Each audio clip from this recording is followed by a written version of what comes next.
Une feuille jaunie, sortie d'un classeur poussiéreux, portait une mention qui aurait pu ruiner des carrières si elle avait circulé à l'époque. Ne plus pousser Roger, ne plus lui ouvrir les portes comme avant. Pas un ordre officiel, non, rien d'assez propre pour être signé en grand, mais une consigne murmurée dans les couloirs, entre deux bureaux lambrissés de Nashville et les salons feutrés de New York. Ceux qui l'ont vu, selon plusieurs témoins de l'époque, ont baissé la voix, comme si les murs pouvaient encore les dénoncer. On imagine la scène, une lampe de bureau qui grésille, des cendriers pleins, une main nerveuse qui replie le papier avant que quelqu'un n'entre. Pourquoi voulait-on refroidir la carrière d'un homme capable de faire rire l'Amérique entière avec 3 mots et une guitare? Qui avait intérêt à transformer le génie de Roger Miller en souvenir gênant, au moment même où l'argent du musical du Grand Fleuve commençait à couler? Et surtout, si cette mise à l'écart n'était pas une rumeur de coulisses, mais le premier acte d'une opération beaucoup plus froide autour de ses droits, qui tirait vraiment les ficelles? Roger Miller n'était pas seulement une voix. Il était ce sourire en coin que l'Amérique rurale reconnaissait comme un cousin perdu. Cet homme qui semblait avoir dormi dans toutes les gares, ri dans tous les bars et écrit sur toutes les serviettes tachées de café du pays.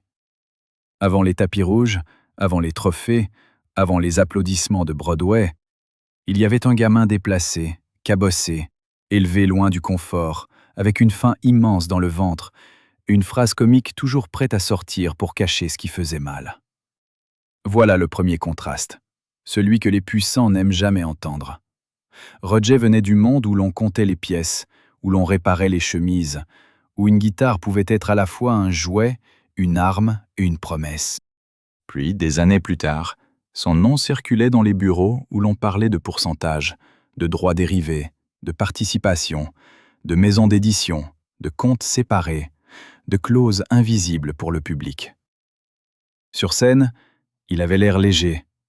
Dans les coulisses, il apprenait que la légèreté rapporte très gros à ceux qui savent la mettre en contrat.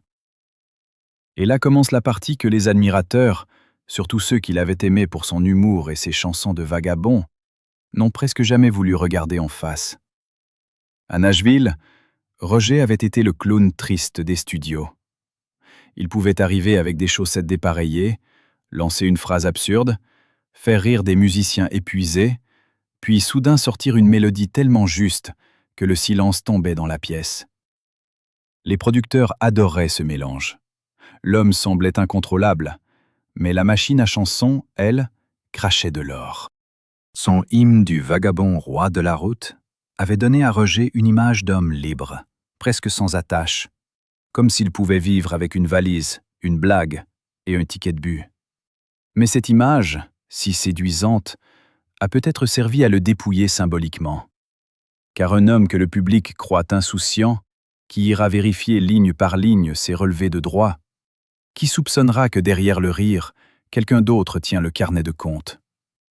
Les années de gloire avaient un parfum de whisky renversé sur du velours rouge, de fumée dans les loges, de costumes mal repassés portés avec panache. Roger plaisait parce qu'il ne ressemblait pas aux idoles fabriquées. Il avait quelque chose d'électrique, de fuyant, de presque dangereux pour les gens sérieux. Mais dans l'industrie du spectacle, l'homme qui échappe aux règles finit souvent entouré de gens qui prétendent vouloir le protéger. Ceste l'accaparait, dans plusieurs récits de proches, une silhouette que nous appellerons ici le conseiller de l'ombre, non pour accuser un individu précis, mais pour désigner un type d'homme très reconnaissable dans ces années-là. Costume discret, sourire rassurant, main posée sur l'épaule, il savait parler aux artistes comme à des enfants fatigués. Au début, ce conseiller semblait être une bénédiction.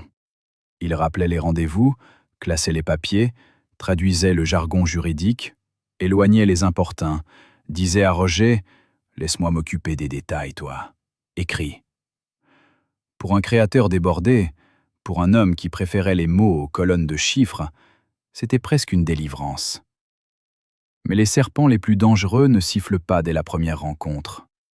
Ils apportent d'abord une couverture, un verre d'eau, une réponse rapide.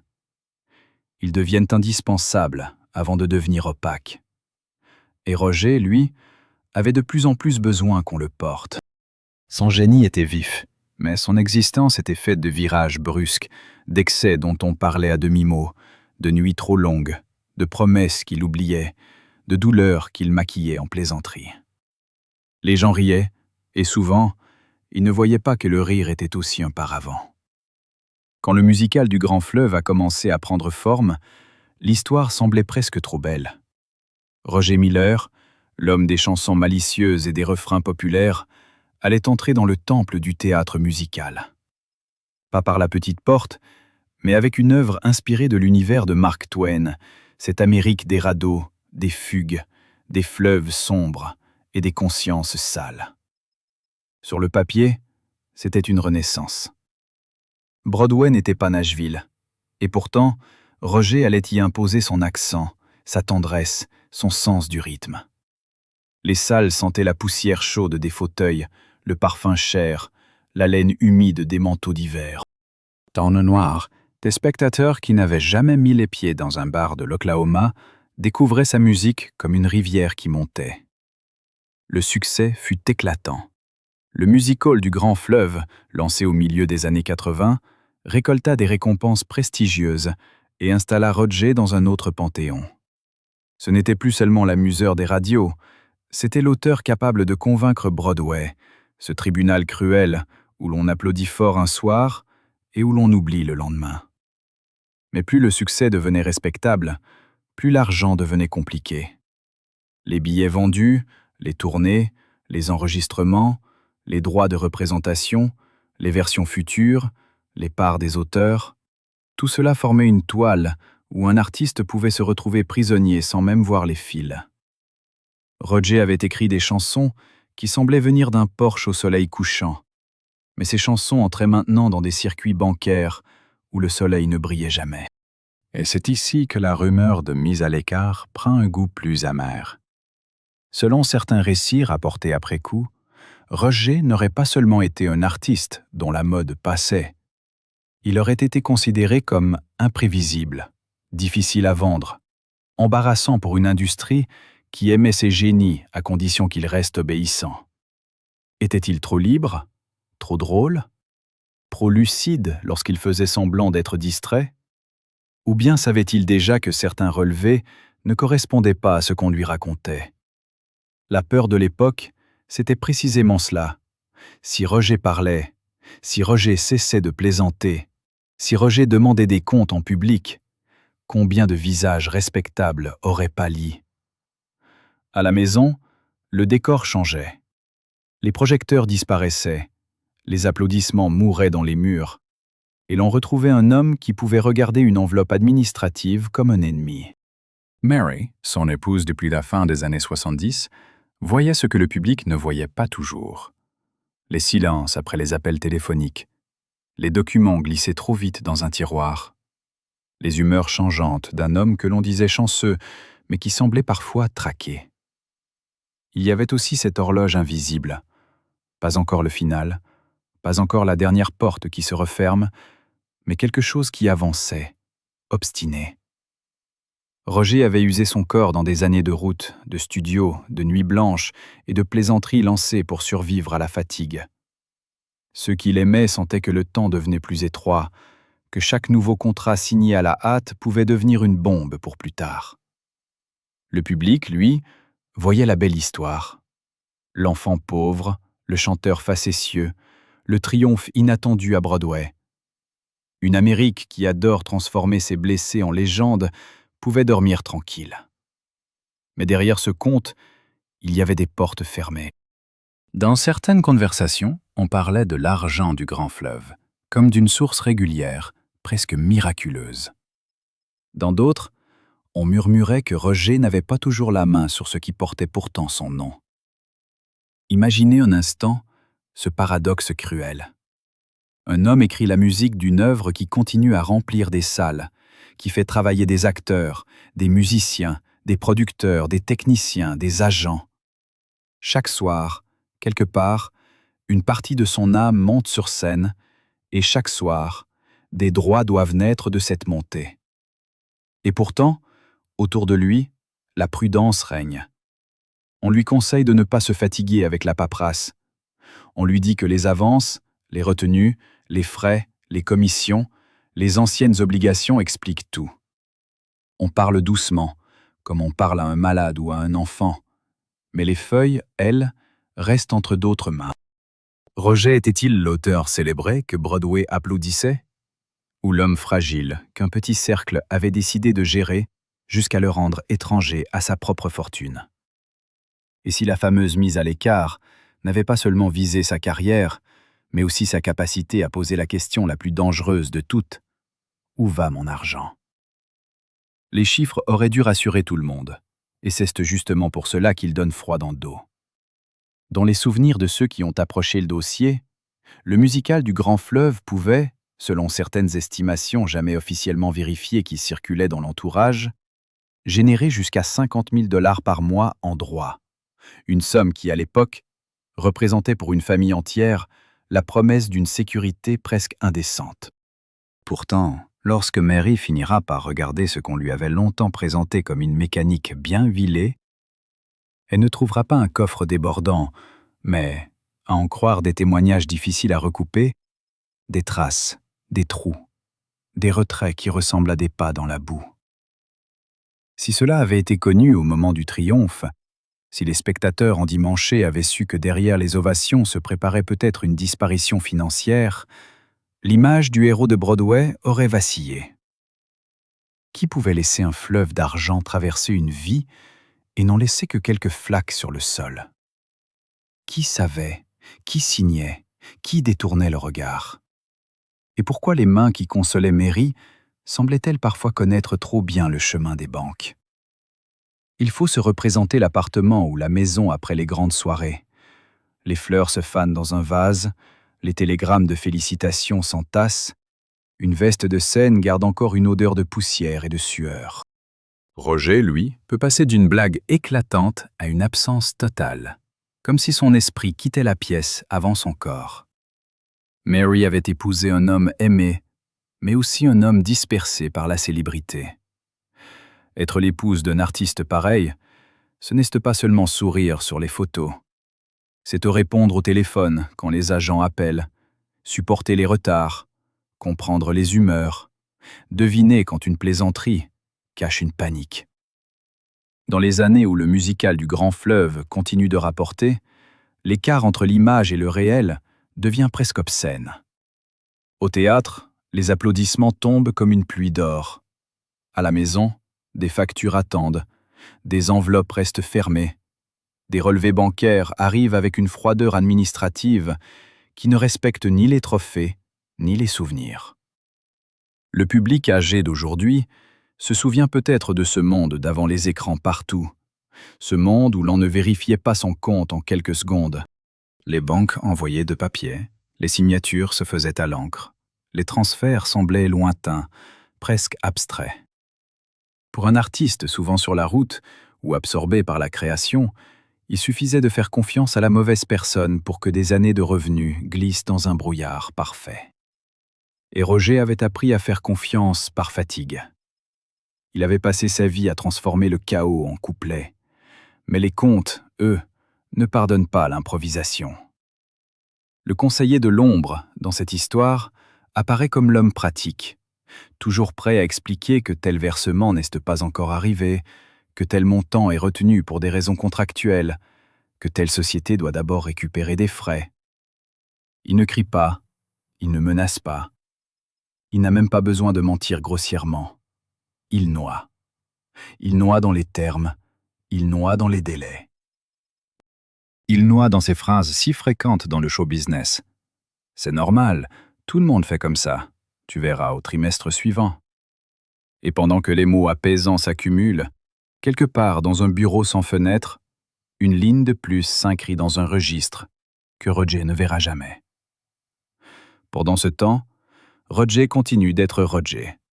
Sur une scène ou dans un studio, il a encore cette étincelle qui désarme. Il peut faire rire un musicien grincheux, inventer une formule folle, s'échapper d'une conversation sérieuse en lançant une pirouette.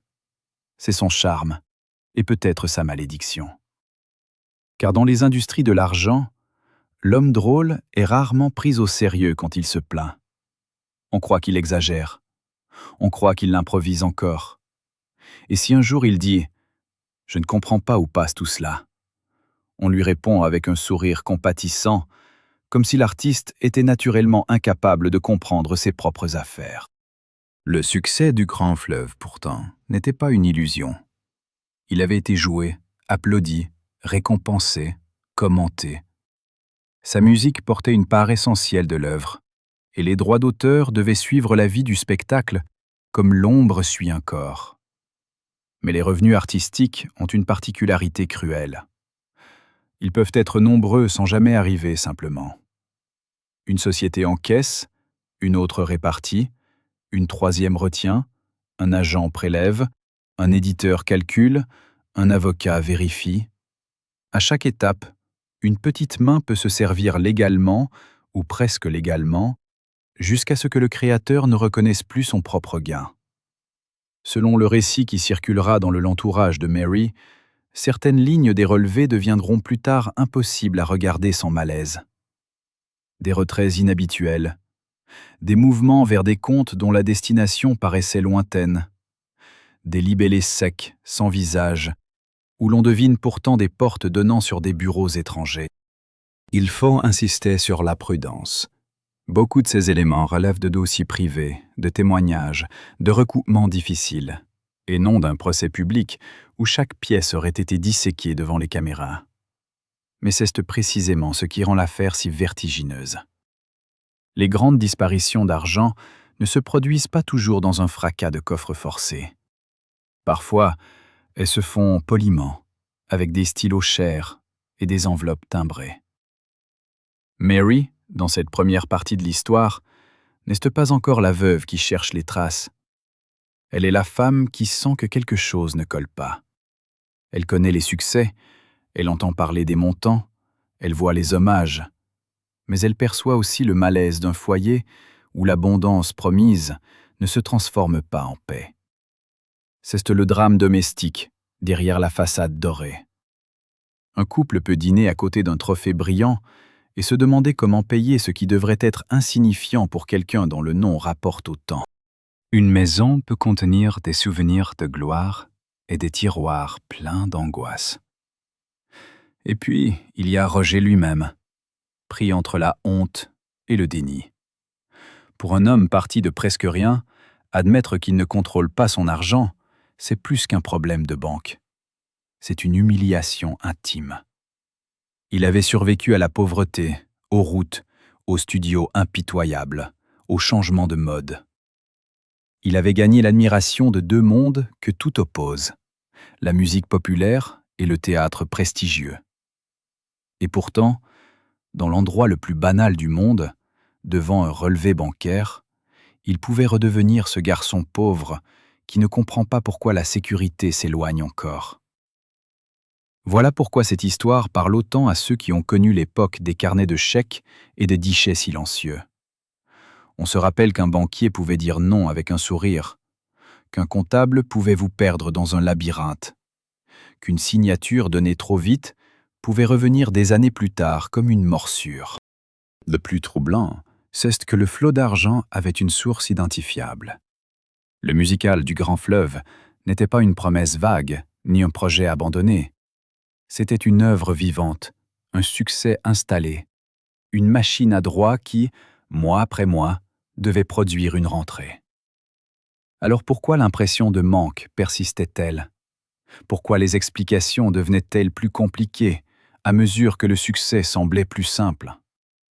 Pourquoi fallait-il toujours attendre un prochain calcul, un prochain versement, une prochaine régularisation?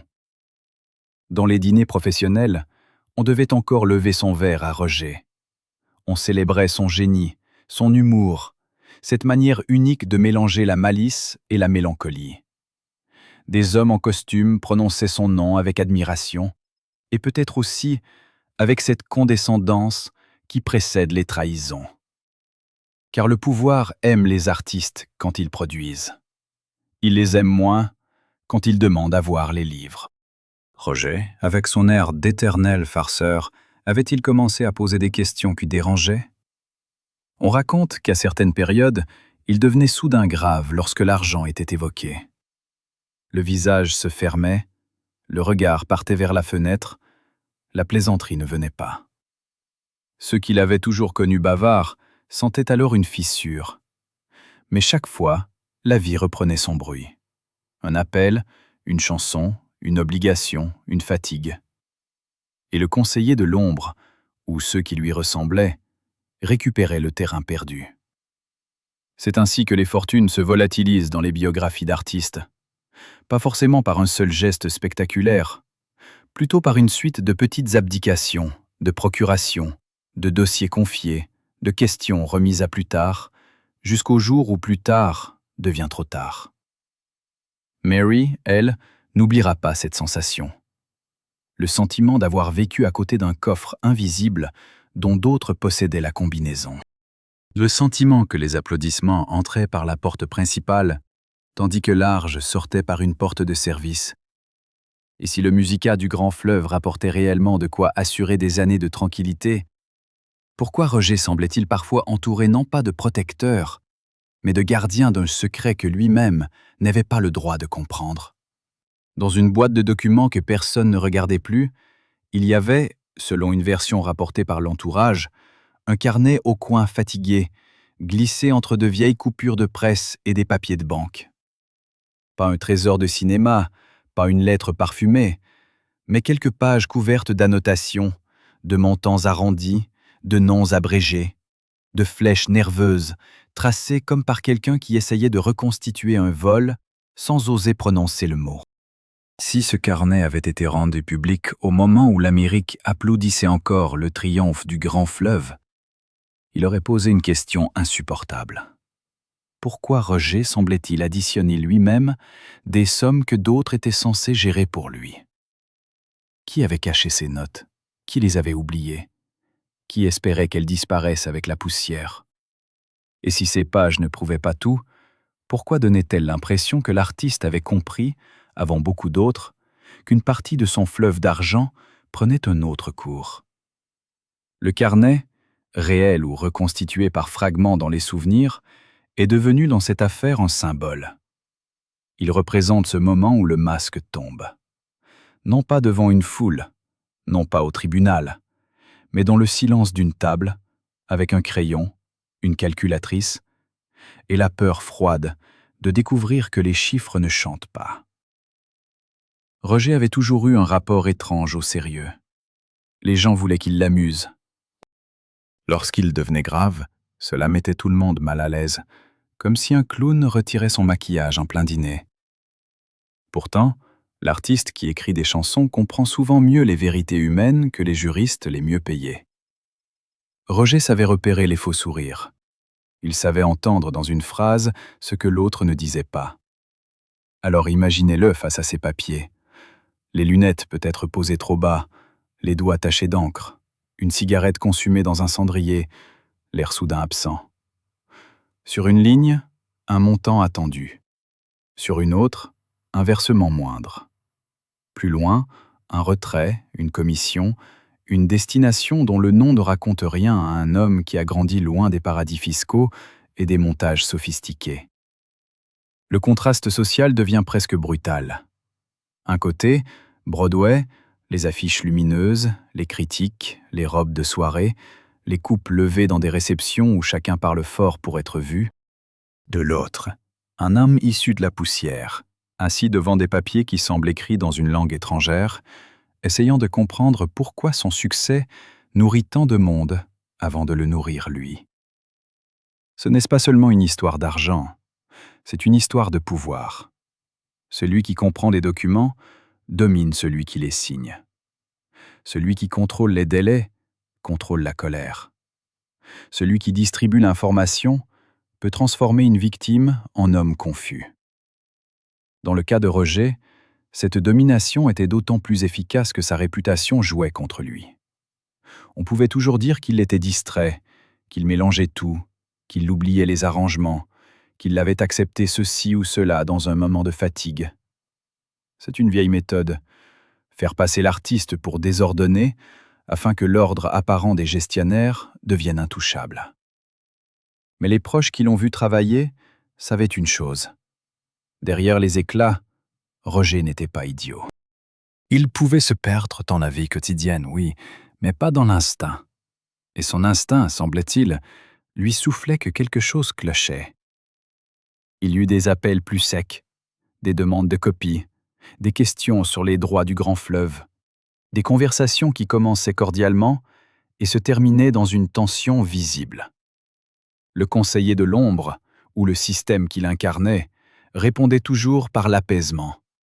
On promettait d'envoyer les relevés, on expliquait qu'une société devait encore transmettre son rapport, on évoquait des frais de représentation, des ajustements, des erreurs possibles qui seraient corrigées. Mais chaque promesse repoussait l'échéance. Et plus l'échéance reculait, plus l'horloge avançait. Roger n'était pas un jeune homme au début de sa carrière. Il portait déjà les marques d'une vie intense, de celle que les projecteurs embellissent, mais que les matins ne pardonnent pas. Mary observait. Elle n'avait pas toujours toutes les clés, mais elle voyait les effets. Une inquiétude qui revenait, une fatigue plus profonde. Cette impression que les gens autour de son mari lui demandaient de rester charmant pendant que s'occupait de l'essentiel. Le foyer, alors, devenait une scène sans public. Les disputes n'avaient pas besoin d'être spectaculaires pour être dévastatrices. Il suffit parfois d'une phrase murmurée au-dessus d'une table. On devrait avoir plus que ça. Roger, qui avait fait rire des salles entières, pouvait se retrouver incapable de rassurer la femme qui partageait sa vie. Non parce qu'il ne l'aimait pas, mais parce qu'il ne savait peut-être pas lui-même où se trouvait la vérité. Et l'incertitude, dans un mariage, est une moisissure lente. Pendant ce temps, dehors, la légende continuait. Les radios rediffusaient ses succès. Les connaisseurs parlaient de son influence. Le grand fleuve poursuivait sa route, porté par la réputation d'une œuvre majeure. C'est cela qui rend l'affaire presque insoutenable. Un artiste peut être célébré publiquement et dépossédé en privé au même moment. Le monde peut lui rendre hommage pendant que ses comptes se vident. Certains diront que les artistes sont souvent mauvais gestionnaires, que les dettes, les impôts, les frais, les avances et les mauvaises décisions suffisent à expliquer beaucoup de disparitions d'argent. C'est possible. Il faut l'entendre. Mais l'énigme du grand fleuve ne tient pas seulement à un train de vie désordonné. Elle tient à la régularité supposée des revenus, à l'ampleur du succès et aux anomalies que Mary découvrira plus tard dans des papiers que personne ne semblait pressé de lui montrer. Des transferts vers des structures lointaines auraient été évoqués, dans les récits les plus sombres circulant après sa mort, jamais prouvés devant un tribunal. Des retraits inhabituels auraient été signalés dans des relevés de la période où les droits continuaient de tomber. Là encore, prudence absolue. Nous parlons de traces, de lectures, de soupçons, pas d'une condamnation publique gravée dans le marbre. Mais dans les histoires d'argent volé aux artistes, les soupçons naissent rarement de rien. Ils naissent d'un détail qui gratte, du montant qui revient trop souvent, d'une signature trop pratique, du compte que personne ne peut expliquer clairement. Le carnet perdu, dans ce récit, a peut-être servi de première boussole. Roger y aurait noté ce qu'il croyait devoir recevoir, ce qu'on disait avoir envoyé, ce qui arrivait réellement. 3 colonnes, peut-être, et entre elles, un gouffre. 3 colonnes, peut-être, et entre elles, un gouffre qui devenait plus inquiétant à mesure que Roger s'essoufflait devant les papiers. Dans une chemise médicale que l'on disait rangée loin des contrats, un mot revenait avec une froideur de tampon administratif. Surveillance. Pas encore l'annonce que le public redoute, pas encore la porte fermée, mais assez pour comprendre que son corps réclamait du repos, alors que les comptes, eux, exigeaient encore des signatures. Selon plusieurs récits de proches, il pouvait sourire à une réception, serrer des mains, lancer une plaisanterie brillante, puis disparaître quelques minutes dans un couloir pour reprendre son souffle, la chemise collée au dos. Les gens autour de lui parlaient de fatigue, de saisons difficiles, de trop de travail, comme si un diagnostic pouvait être transformé en simple contrariété de calendrier. Qui avait intérêt à garder Roger debout, aimable, disponible, pendant que les documents continuaient de circuler autour de lui? Et si sa faiblesse physique avait rendu plus facile ce que les chiffres, eux, commençaient à révéler? Dans les coulisses, l'épuisement ne ressemblait pas toujours à une tragédie visible. Il avait parfois la forme d'une main posée trop longtemps sur le rebord d'une table, d'un rire qui finissait en toux discrète, d'un verre d'eau demandé au milieu d'une conversation que tout le monde faisait semblant de trouver légère. Roger appartenait à cette génération d'artistes qui avaient appris à ne pas se plaindre, surtout quand des hommes en costume attendaient un sourire pour conclure une affaire. Ce qui frappait certains témoins, c'était le contraste entre sa fantaisie publique et ses habitudes de plus en plus étranges. Il pouvait arriver dans une pièce avec une veste froissée, des papiers dépassant des poches, une mélodie griffonnée au dos d'une enveloppe, puis refuser brusquement qu'on touche à un dossier précis. Il faisait rire en demandant si quelqu'un avait enfin inventé une banque pour les gens qui détestent les banques, mais ses yeux restaient fixés sur la pile de relevés.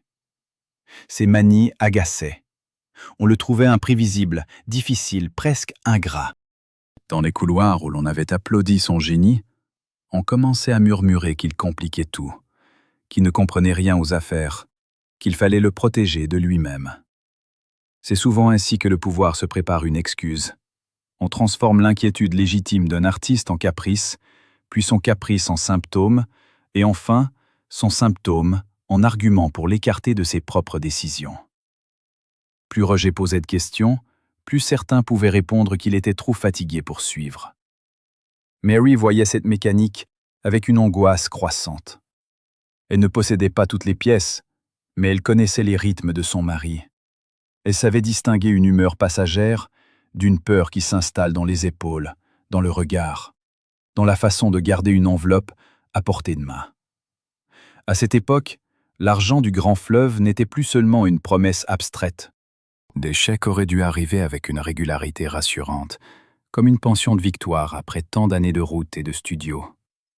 Pour un foyer ordinaire, 50 000 $ par mois représentait presque une fortune de compte, l'équivalent de plusieurs années de salaire pour des familles qui comptaient encore le prix de l'essence et des courses. Pourtant, autour de Roger, l'abondance avait la texture du brouillard. On parlait de revenus, mais on demandait de patienter. On évoquait des répartitions, mais on repoussait les explications.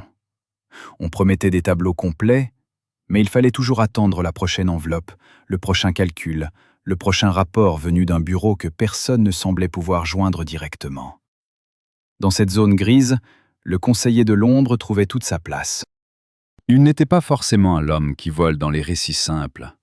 Il était plus dangereux encore, l'homme qui traduit, qui filtre, qui choisit ce qui sera montré et ce qui restera dans la pile. Il disait que les médecins recommandaient le calme, que les discussions financières l'épuisaient, que Mary devait éviter de l'inquiéter davantage.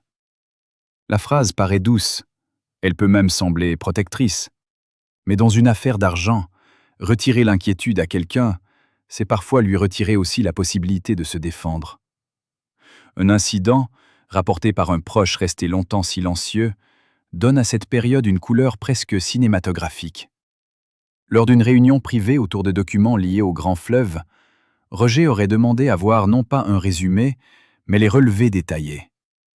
Le ton serait resté poli quelques minutes, puis quelque chose aurait craqué. Il aurait posé le doigt sur une ligne de retrait qu'il ne reconnaissait pas, une somme assez élevée pour acheter une maison modeste dans certaines villes américaines de l'époque. Personne n'aurait répondu clairement. Un silence pesant aurait rempli la pièce. Ce silence qui ne naît pas d'un oubli, mais d'une gêne partagée. Selon cette version, Roger aurait alors refermé le dossier d'un geste sec, avant de lancer une plaisanterie acide qui n'avait fait rire personne. L'un des présents aurait aussitôt changé de sujet, évoquant son état de santé, sa fatigue, la nécessité de ne pas s'emporter. Quelques minutes plus tard, la réunion se terminait sans conclusion, et les papiers repartaient avec ceux qui les avaient apportés. Le lendemain, on aurait présenté l'épisode comme un malentendu. Trop de pression, trop de fatigue, trop d'émotions. La formule est pratique, car elle transforme une question financière en problème de tempérament. Mary aurait entendu plusieurs versions de cette scène. Dans l'une, Roger avait été agressif. Dans une autre, il avait simplement demandé ce qui lui revenait.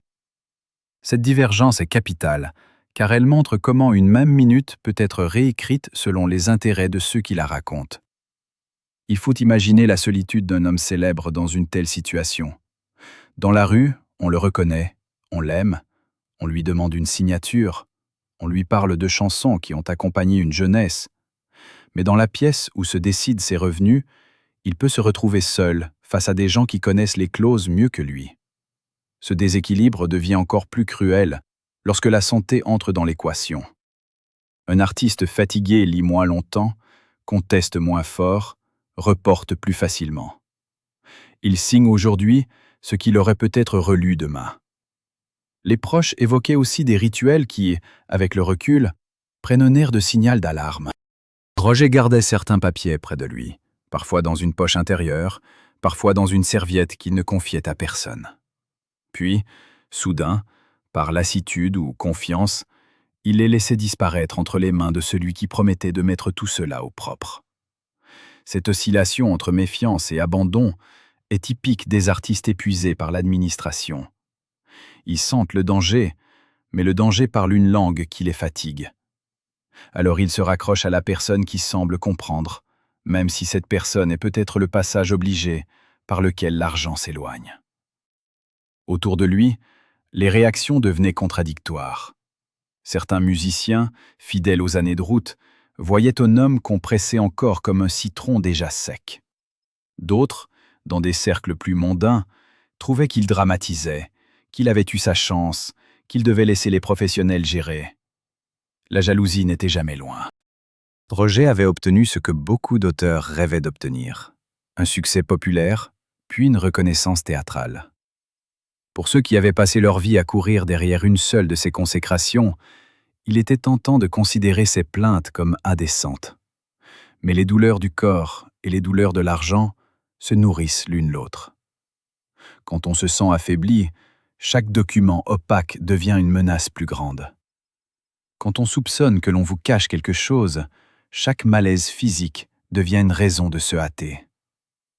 Selon des récits familiaux, Mary aurait tenté d'obtenir des réponses simples. Combien le grand fleuve rapportait réellement? Combien arrivait au foyer? Quels frais étaient retenus?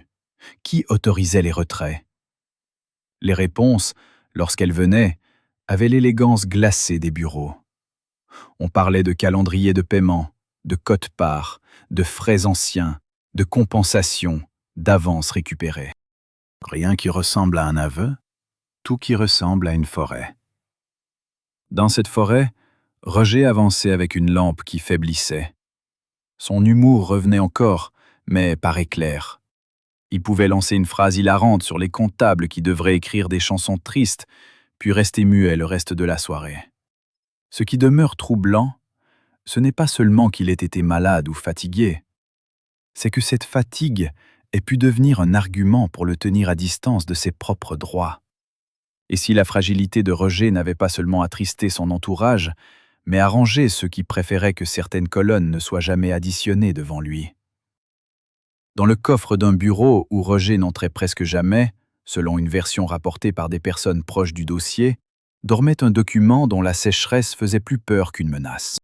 Ce n'était pas une lettre passionnée, ni une confession, mais une suite de clauses, de pourcentages, de cessions partielles, de pouvoirs accordés à d'autres mains que les siennes. Les admirateurs voyaient en lui l'auteur inspiré du grand fleuve. Le papier, lui, semblait le réduire à un nom utile au bas d'une page. Une clause aurait permis de retenir certaines sommes avant même qu'elles n'apparaissent comme revenus personnels. Une autre aurait confié l'interprétation des comptes à des intermédiaires. Rien de tout cela ne prouve à lui seul une fraude, mais cela dessine une cage dorée où l'artiste reçoit les applaudissements pendant que d'autres détiennent la clé. Qui a expliqué à Roger, avec des mots vraiment clairs, ce qu'il abandonnait en signant? Et qui a profité du fait qu'un homme épuisé préfère parfois une poignée de main rassurante à une bataille juridique? Le contrat, ou plutôt l'ensemble des accords liés au grand fleuve, n'avait probablement rien d'un pacte diabolique écrit à l'encre rouge. Les affaires du spectacle se présentent rarement ainsi. Elles arrivent sous forme de chemises propres, de courriers courtois, de paragraphes numérotés, de signatures qui paraissent banales tant que l'argent coule. Mais le piège d'un contrat n'est pas toujours dans ce qu'il interdit. Il est souvent dans ce qu'il rend incompréhensible. Roger pouvait conserver un droit en théorie tout en perdre la maîtrise en pratique, simplement parce que les calculs, les délais et les autorisations passaient par une chaîne d'intermédiaires. Pour un artiste né dans un monde de paroles données et de chansons vendues presque à l'instinct, ce labyrinthe était dangereux. Dans sa jeunesse, un accord pouvait se conclure dans un studio, entre 2 cafés et une poignée de main. Dans l'univers du théâtre new-yorkais, une poignée de main n'était qu'un prélude avant les annexes, les options, les comptes séparés et les frais imputables. Le conseiller de l'ombre le savait. Il parlait cette langue. Il pouvait dire à Roger que tout était standard, que les grands auteurs avaient les mêmes clauses, que refuser maintenant mettrait en péril les revenus futurs. Voilà l'un des ressorts les plus puissants de la dépendance. On ne dit pas à l'artiste qu'on le dépouille. On lui dit qu'on le protège contre une perte plus grande. Dans les récits recueillis après coup, une scène revient comme un nœud. Roger aurait été installé dans une pièce trop climatisée, face à une table couverte de documents, tandis qu'un représentant du milieu théâtral expliquait que certaines signatures devaient être obtenues rapidement. Le spectacle avait ses obligations, les tournées leurs échéances, les paiements leur calendrier. Il aurait demandé si Mary devait lire avec lui. On lui aurait répondu, selon une version, que ce n'était pas nécessaire, que ces papiers concernaient surtout des ajustements professionnels. La phrase n'est pas violente, mais elle isole. Quelques signatures plus tard, la machine pouvait continuer. Les chèques suivraient leur route, les commissions trouveraient leur justification, les retenues leur habillage légal. Roger, lui, ressortait peut-être avec la sensation vague d'avoir réglé un problème, alors qu'il venait d'en créer un autre. Il faut être juste. Un contrat complexe n'est pas automatiquement un contrat malhonnête. Les œuvres de théâtre impliquent des producteurs, des investisseurs, des ayants droit, des agents, des éditeurs, des salles, et chacun réclame sa part. Le scandale possible naît lorsque cette complexité sert à empêcher l'auteur de savoir si sa part arrive vraiment. Et là, les montants évoqués deviennent vertigineux. Si le grand fleuve générait effectivement des revenus mensuels comparables à 50 000 $, même des prélèvements normaux auraient laissé de quoi bâtir une sécurité. Or, les signes de tension financière persistaient. Mary, encore à ce stade, ne possède pas la carte entière. Elle voit des fragments. Une facture discutée trop longtemps, un appel bancaire qui glace l'atmosphère, un document qui disparaît avant qu'elle ait pu le relire. Dans une famille ordinaire, ce sont des détails domestiques. Dans la vie d'un artiste dont le nom rapporte, ce sont des alarmes. Car l'argent ne manque pas de la même façon quand il n'a jamais existé et quand il existe quelque part sans parvenir à celui qui l'a gagné. Le plus étonnant, selon des témoignages indirects, c'est que Roger avait parfois des gestes de défi presque enfantins face à cette emprise. Il pouvait se présenter à une réunion avec une chemise remplie de papiers en désordre et annoncer qu'il avait fait ses propres calculs. Il pouvait demander que l'on reprenne depuis le début, comme un élève qui oblige le professeur à refaire l'opération au tableau. Cette attitude faisait sourire certains. On chuchotait qu'il jouait encore son personnage, qu'il voulait faire son numéro. Mais derrière le désordre apparent, il y avait peut-être la tentative désespérée d'un homme qui ne trouvait plus d'autre moyen pour se faire entendre. Un jour, selon une source proche de l'entourage, une dispute aurait éclaté autour d'une procuration. Roger aurait compris qu'un document autorisait des opérations plus larges qu'il ne l'avait imaginé. La scène aurait été brève, tendue, et aussitôt enfermée dans la version officielle du simple malentendu administratif. Pour étouffer ce genre d'incident, il n'est pas nécessaire de convoquer une grande conspiration. Il suffit de faire circuler la bonne phrase auprès des bonnes personnes. Roger est fatigué. Roger confond les choses. Roger s'inquiète pour rien. Cette phrase, répétée assez souvent, devient un mur. Elle protège ceux qui gardent les dossiers. Elle rend suspecte la colère de celui qui les réclame. Dans le milieu du spectacle, ce mur est renforcé par la peur du scandale. Un producteur ne veut pas qu'une œuvre respectée soit associée à une bataille d'argent. Un agent ne veut pas perdre l'accès à des bureaux puissants. Un avocat prudent préfère attendre une clarification qui n'arrive jamais. Le public, lui, continue de consommer la légende intacte. Il entend les chansons, il lit les louanges, il se souvient de l'humour.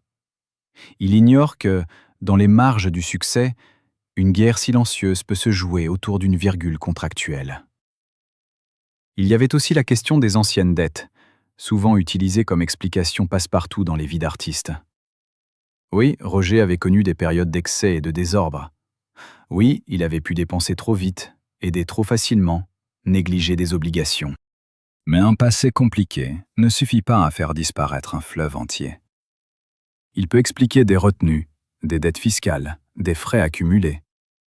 Il n'explique pas toujours l'opacité persistante, ni les mouvements que Mary trouvera plus tard difficiles à relier à des besoins clairs.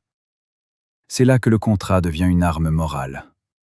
Si tout est écrit, alors celui qui conteste paraît irresponsable.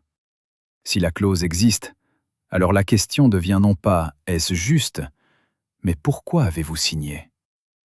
Cette question est cruelle avec les artistes. Elle oublie la fatigue, la confiance, la pression, l'urgence, le langage technique. Elle oublie qu'un homme peut signer un papier sans mesurer que, des années plus tard, ce papier servira à éloigner sa famille de l'argent qui devait la protéger. Mary, dans ces années, n'est pas présentée comme une experte financière. Elle est une épouse qui apprend à écouter les silences entre deux phrases. Elle sent que certains visiteurs parlent devant elle avec trop de prudence, comme si sa présence obligeait à simplifier le mensonge. Parfois, un nom revenait, puis disparaissait. Une société intermédiaire, un compte de passage, un bureau extérieur. On disait que c'était normal dans les affaires théâtrales, et peut-être certaines parties l'étaient-elles. Mais la normalité peut être le plus beau manteau de l'anomalie. Elle rassure ceux qui ne veulent pas regarder de près. Elle permet de dire, avec un calme parfait, que tout est en ordre, jusqu'au jour où quelqu'un ouvre enfin le mauvais tiroir. La scène la plus révélatrice n'est peut-être pas une signature, mais une absence. Absence de copie complète à la maison, absence de tableau compréhensible, absence de réponse immédiate quand Mary demandait ce qui revenait vraiment à Roger. Un artiste riche en théorie, mais pauvre en information, est un homme vulnérable. Ses revenus peuvent traverser des comptes, nourrir des intermédiaires, financer des frais, sans jamais se transformer en certitude familiale. Et lorsqu'il proteste, on lui montre le papier qu'il a signé. Voilà pourquoi l'histoire du grand fleuve dépasse le cas d'un seul chanteur. Elle parle d'une époque où beaucoup d'artistes, surtout ceux qui venaient de milieux modestes, entraient dans des systèmes juridiques qu'ils ne maîtrisaient pas.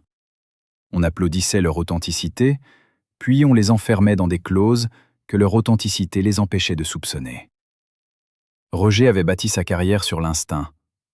Mais l'instinct ne suffit pas contre un contrat rédigé pour survivre aux colères, aux maladies, aux mariages et aux héritages. L'instinct sent le piège. La clause, elle, le rend légal. Alors la vraie question n'est pas seulement de savoir si Roger a signé. La vraie question est de savoir s'il a compris, au moment exact où son corps demandait du repos et où son entourage pressait le calendrier, que ces signatures pouvaient décider du destin de millions potentiels. Si vous aviez été à la place de Mary, auriez-vous cru les hommes qui promettaient que tout était normal, ou auriez-vous exigé d'ouvrir le coffre immédiatement? Pendant des années, la femme que beaucoup regardaient comme une silhouette secondaire, presque une note de bas de page dans la légende de Roger, s'est tue devant les récits officiels. Puis, selon une reconstitution fondée sur des témoignages familiaux, elle a fini par accepter de parler de ce qu'elle avait vu sans toujours pouvoir le nommer. Pas pour régler des comptes au sens théâtral du terme, mais parce que les comptes, les vrais, ceux des banques et des droits, refusaient obstinément de raconter la même histoire que les discours. Elle se souvenait d'une maison où l'on parlait de succès pendant que l'inquiétude circulait d'une pièce à l'autre. Et se souvenait de visiteurs aimables qui savaient trop bien éviter les questions simples. Et surtout, elle affirmait avoir compris trop tard que la politesse de certains hommes pouvait être plus dangereuse qu'une dispute ouverte. Pourquoi celle que l'on avait tenue à distance des dossiers devenait-elle soudain la seule personne capable de reconnaître les fissures du décor? Mary n'était pas l'antagoniste de cette histoire. Elle n'était pas non plus l'enquêtrice froide que l'on imagine dans les fictions. Elle était une épouse prise dans un brouillard d'amour, de fatigue, de réputation et de papier, avec cette difficulté particulière que connaissent les conjoints d'artistes célèbres.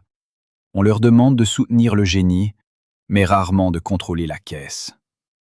Dans les dîners, on la complimentait. On lui disait que Roger était unique, impossible, merveilleux. On lui parlait de son talent avec une chaleur presque familiale, puis les mêmes personnes redevenaient soudain très techniques lorsqu'elle approchait le sujet des revenus. Ce contraste l'a marqué. La tendresse était publique, les chiffres privés. Les compliments lui étaient offerts généreusement, les copies, elles, arrivaient rarement. Selon ses proches, Mary a longtemps hésité entre deux explications. Peut-être que Roger avait vraiment laissé derrière lui un désordre impossible à démêler. Peut-être aussi que ce désordre arrangeait ceux qui savaient déjà où chercher.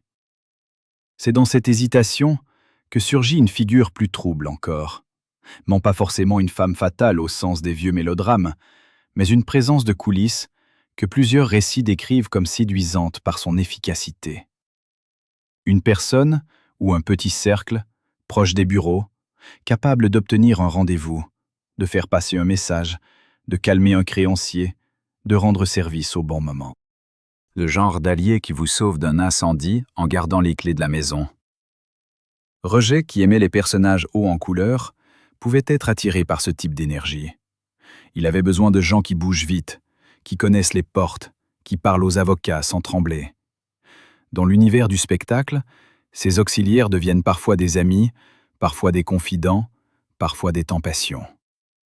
Ce n'est pas nécessairement une affaire de romance. Le grand séducteur ici, c'est le pouvoir pratique. Celui qui dit « je peux arranger ça », devient vite indispensable à l'artiste qui n'a plus la force d'arranger lui-même. Mary regardait cette dépendance avec une méfiance croissante. Elle voyait Roger confier une enveloppe, accepter un conseil, repousser une discussion familiale, parce que quelqu'un de plus compétent devait s'en occuper. Chaque petit geste semblait raisonnable isolément. Ensemble, ils formaient une dépossession. Un incident aurait cristallisé cette tension. Un soir, après une conversation téléphonique particulièrement longue, Roger serait revenu dans la pièce avec le visage fermé. Mary aurait demandé ce qui se passait, et il aurait répondu de manière vague, parlant d'un ajustement, d'un transfert, d'une retenue temporaire. Le mot temporaire a parfois une durée infinie dans les affaires d'argent. Il apaise le soir même, puis il revient des mois plus tard sous une autre forme. Ce qui devait être régularisé devient une ligne oubliée, puis une habitude, puis une vérité impossible à contester. Mary aurait insisté. Roger, fatigué, se serait agacé. La dispute n'aurait pas porté sur l'amour, mais sur cette zone interdite, où l'argent transforme les proches en adversaires malgré eux. Le lendemain, comme souvent, tout fut recouvert. Un appel rassurant, une explication technique, un ton aimable. On avait exagéré, on avait mal compris, les documents seraient transmis. C'est ainsi que l'on enterre un incident sans bruit. On ne nie pas brutalement. On promet. La promesse devient un couvercle, et sous le couvercle, les mêmes questions continuent de chauffer. Dans cette période, les relevés bancaires deviennent presque des personnages. Ils arrivent pliés, froids, indifférents, avec leurs lignes nettes et leurs libellés qui ne savent pas pleurer. Mary les regarde d'abord comme n'importe quelle épouse regarderait des papiers ennuyeux. Puis, peu à peu, elle commence à y chercher une vérité que les conversations refusent. Les montants ne racontent jamais tout, mais ils trahissent parfois ce que les voix cachent. Un retrait inhabituel, un virement vers une destination administrative inconnue. une absence de dépôt au moment où l'on attendait un versement. Il faut encore rester prudent. Les banques, les sociétés de droit et les structures de production peuvent produire des mouvements complexes parfaitement légaux. Mais la question de Mary n'était pas celle d'une juriste. C'était celle d'une femme qui comparait le succès visible et la sécurité invisible. Pourquoi autant de monde continuait-il à gagner grâce au grand fleuve, tandis que le foyer semblait toujours dépendre d'explications différées? Pourquoi fallait-il croire sur parole des gens qui n'offraient jamais un tableau simple?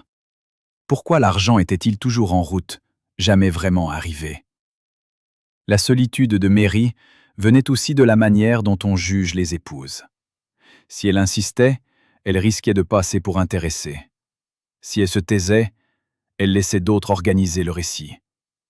Le piège était parfait. Une femme pro-curieuse devient soupçonneuse. Une femme pas assez curieuse devient facile à tenir à l'écart. Selon les confidences rapportées, elle aurait commencé à conserver certaines enveloppes, à noter des dates, à demander des copies.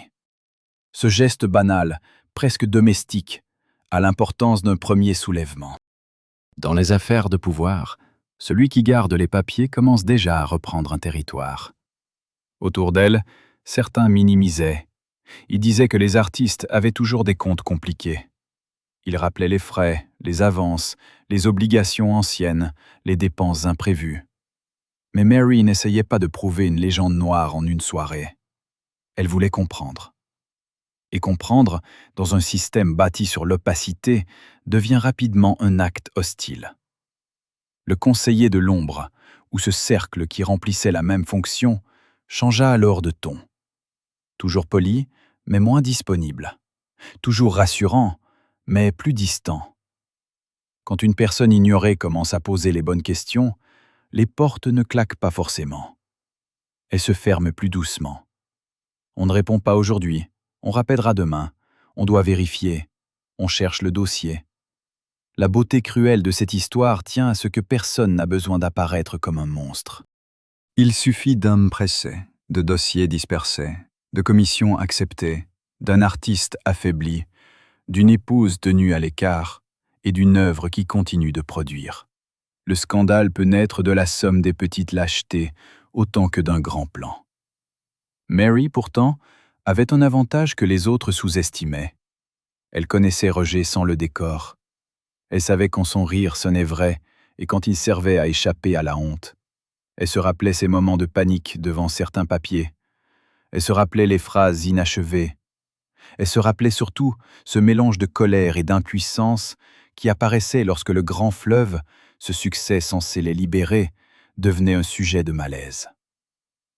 Dans les semaines où les relevés prirent une importance nouvelle, elle comprit que l'argent n'était pas seulement une question de richesse. C'était la preuve matérielle de ce que Roger avait donné au monde.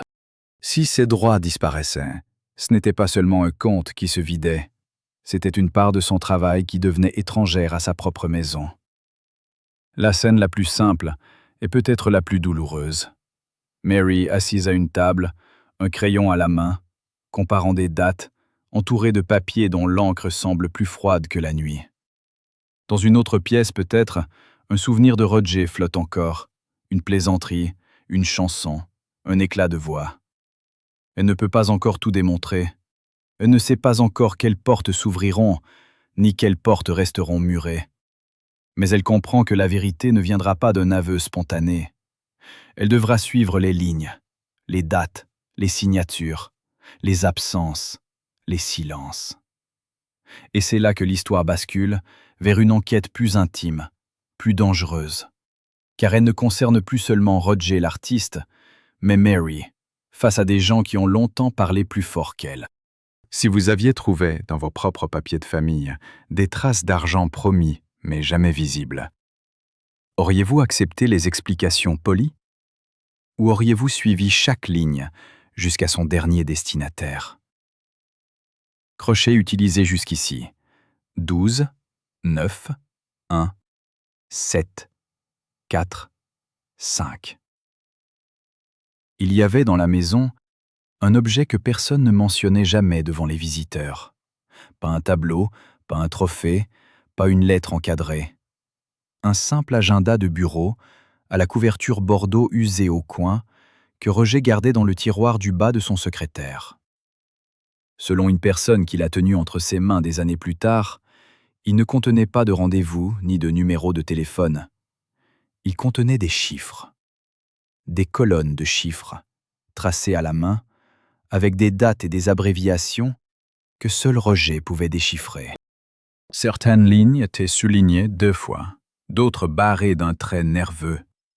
À côté de certains montants, un point d'interrogation, seul, comme une accusation muette. Cet agenda n'a jamais été présenté devant un tribunal. Il n'a jamais fait la une d'un journal. Mais ceux qui l'ont vu disent qu'il ressemblait au journal de bord d'un homme qui essayait de retrouver son propre argent dans un labyrinthe qu'il n'avait pas construit. Qui avait intérêt à ce que cet agenda reste dans ce tiroir? Et pourquoi personne, dans les cercles professionnels, ne semblait pressé de le consulter? Mary avait commencé à comprendre que les papiers ne mentent pas de la même façon que les gens. Les gens choisissent leurs mots, ajustent leur ton, savent quand sourire. Les relevés bancaires, eux, sont d'une froideur absolue. Ils ne consolent pas, ils ne promettent rien, ils ne s'excusent pas. Ils indiquent une date, un montant, une direction. Et c'est précisément cette froideur qui devenait pour elle la seule boussole fiable.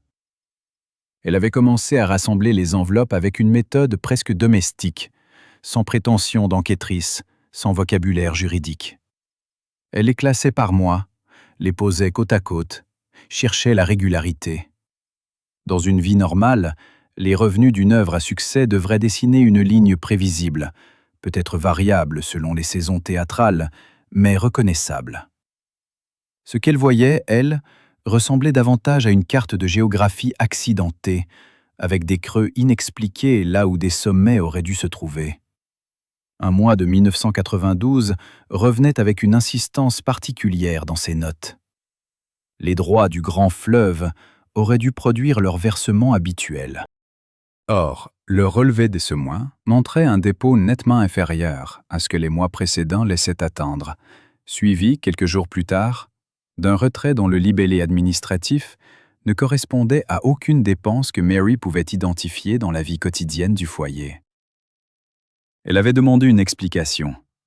On lui avait répondu avec cette politesse particulière que les gens du milieu réservaient aux questions gênantes. Un ajustement de fin d'exercice, une retenue contractuelle, une avance récupérée sur un versement antérieur. Les mots étaient précis, le ton rassurant. Et pourtant la somme ne réapparaissait nulle part dans les mois suivants. C'est à ce moment qu'elle décida de se rendre à la banque elle-même. Non pas pour accuser, non pas pour exiger une scène, mais pour poser une question simple à un guichetier qui n'avait aucune raison de lui mentir. À qui appartenait le compte vers lequel ce retrait avait été dirigé? La réponse qu'elle reçut ne fut pas une révélation fracassante, ce fut quelque chose de plus troublant encore. Un silence administratif. Le conseiller de la banque lui expliqua, avec une courtoisie professionnelle, que les informations relatives au compte tiers ne pouvaient pas être communiquées à un tiers, même à l'épouse d'un titulaire. Il lui suggéra de faire appel à un avocat si elle souhaitait obtenir des documents officiels. Mary sortit de la banque avec le soleil dans les yeux et une certitude froide dans la poitrine. Elle n'avait pas obtenu de réponse. Mais l'absence de réponse était déjà une réponse. Un mouvement d'argent parfaitement banal n'aurait pas besoin d'un avocat pour être expliqué. Qu'est-ce que vous auriez fait, à sa place, face à une porte fermée aussi poliment? Il existait dans l'entourage de Roger un homme que plusieurs témoins décrivent avec une précision troublante, sans jamais s'accorder sur son rôle exact. Certains le présentent comme un comptable, d'autres comme un représentant d'une société de gestion, d'autres encore comme un intermédiaire, dont la fonction officielle restait vague. Ce qui revient dans tous les récits, c'est sa disponibilité. Il était toujours là au bon moment. Il répondait vite. Il connaissait les noms, les numéros, les délais. Il savait calmer une inquiétude avec une phrase et reporter une question avec une autre. Pour Roger, épuisé par des années de route et de création, ce type d'homme représentait une forme de soulagement. Quelqu'un qui s'occupe des détails, pendant que l'artiste s'occupe de l'essentiel. C'est une logique compréhensible, presque touchante dans sa naïveté. Mais la disponibilité a un prix que l'on ne voit pas toujours sur la facture. Celui qui s'occupe des détails finit par contrôler les détails. Et dans les affaires d'argent, les détails sont tout. Un délai de versement, une commission prélevée avant répartition, une procuration signée dans l'urgence, une société intermédiaire dont le nom change d'un document à l'autre. Chaque détail, pris seul, paraît anodin. Ensemble, ils peuvent former une architecture. Mary avait croisé cet homme à plusieurs reprises. Elle se souvenait de sa façon de regarder Roger avec une attention presque paternelle, de lui poser une main sur l'épaule, de parler doucement comme à quelqu'un qui a besoin d'être protégé de lui-même.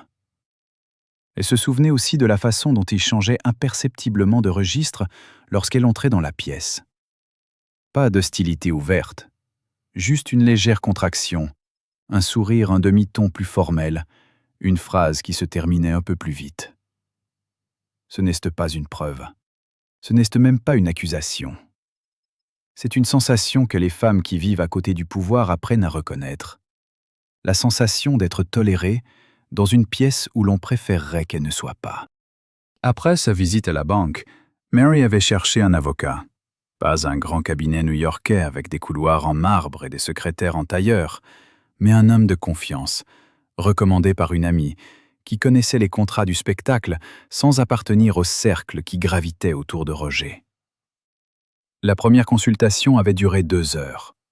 Mary avait posé ses enveloppes sur la table, ses notes, ses comparaisons de dates. L'avocat avait lu en silence, posé quelques questions, demandé des copies. À la fin, il avait dit une phrase que Mary n'oublierait pas. « Les chiffres que vous me montrez ne prouvent pas une fraude, mais ils justifient une demande d'audit complet. » Ce mot « audit » avait une résonance particulière. Il signifiait que quelqu'un d'autre, armé d'une autorité professionnelle, allait regarder les mêmes colonnes que Roger avait regardées seul dans son bureau, avec son crayon et son agenda Bordeaux. Il signifiait que les explications polies allaient devoir devenir des documents vérifiables. La demande d'audit fut transmise. La réponse ne vint pas immédiatement. Et ne vint pas non plus dans la semaine suivante. Ce délai, en lui-même, était instructif. Dans les affaires où tout est en ordre, les demandes de vérification ne provoquent pas de silence. Elles provoquent des dossiers. Pendant ce temps, Mary continuait de vivre dans une maison où le nom de Roger résonnait encore, partout sauf dans les conversations qui comptaient. Les condoléances arrivaient, les hommages circulaient, les journaux rappelaient le génie, le sourire, l'humour irrésistible. Et dans le tiroir du bas du secrétaire, l'agenda Bordeaux attendait que quelqu'un décide enfin de le lire à voix haute.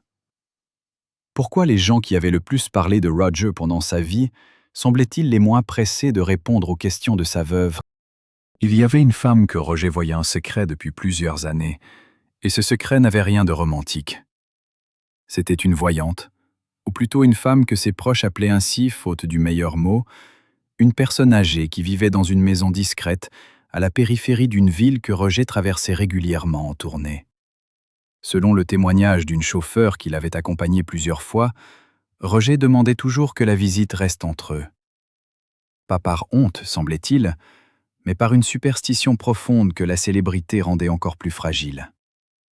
Ce chauffeur, qui avait gardé le silence pendant des décennies par loyauté et peut-être par peur, a fini par raconter ce qu'il l'avait vu dans les dernières années.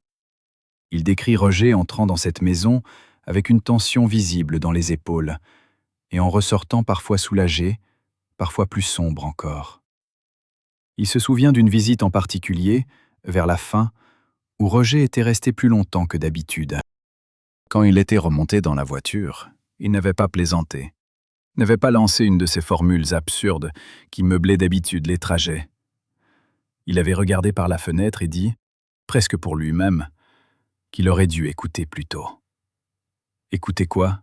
Le chauffeur ne savait pas. Mais il se souvenait d'un détail qui l'avait frappé ce soir-là.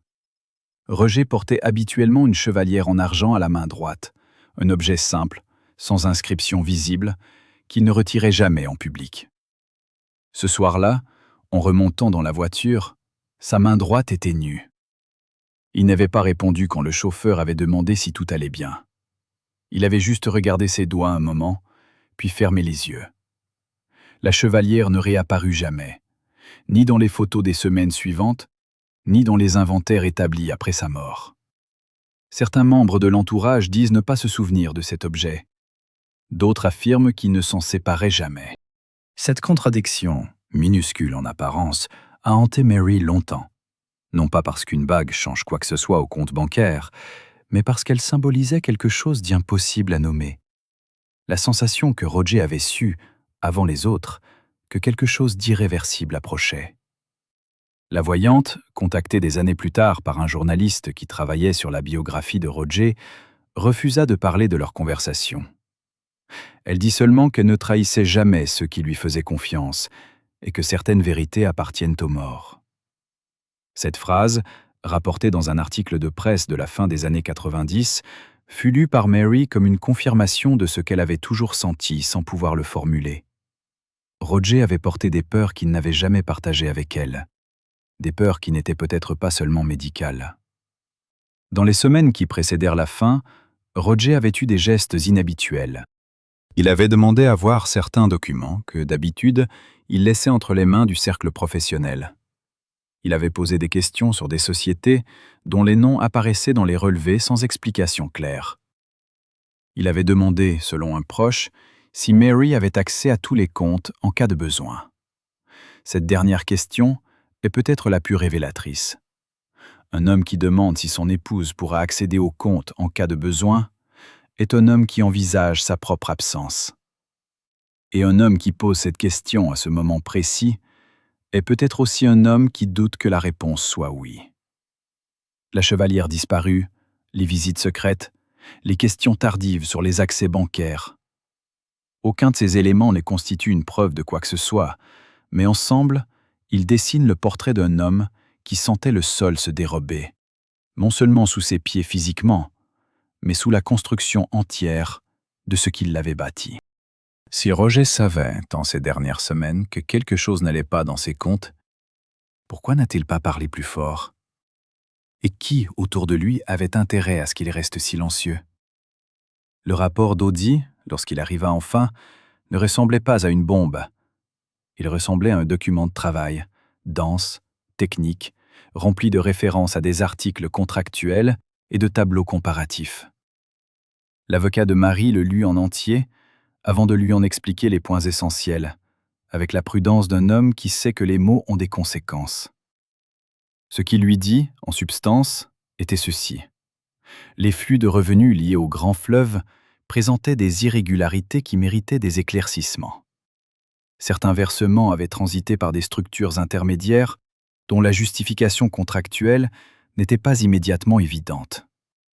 Certains retraits correspondaient à des frais dont le détail n'avait pas été communiqué au titulaire du compte.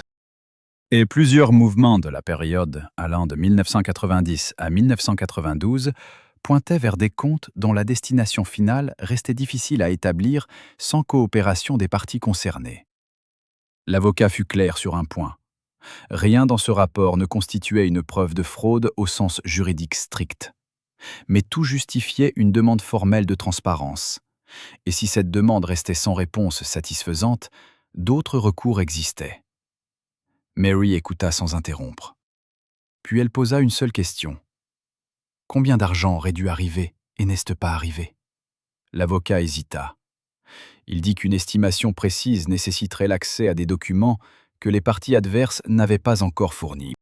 Mais il ajouta, avec une prudence mesurée, que si les revenus supposés du grand fleuve correspondaient aux chiffres qui circulaient dans l'entourage, et si les irrégularités identifiées représentaient une fraction significative de ces revenus sur plusieurs années, alors la somme en question pouvait être considérable. Considérable. Le mot resta dans la pièce comme une fumée. Mary pensa à Roger devant son agenda Bordeaux.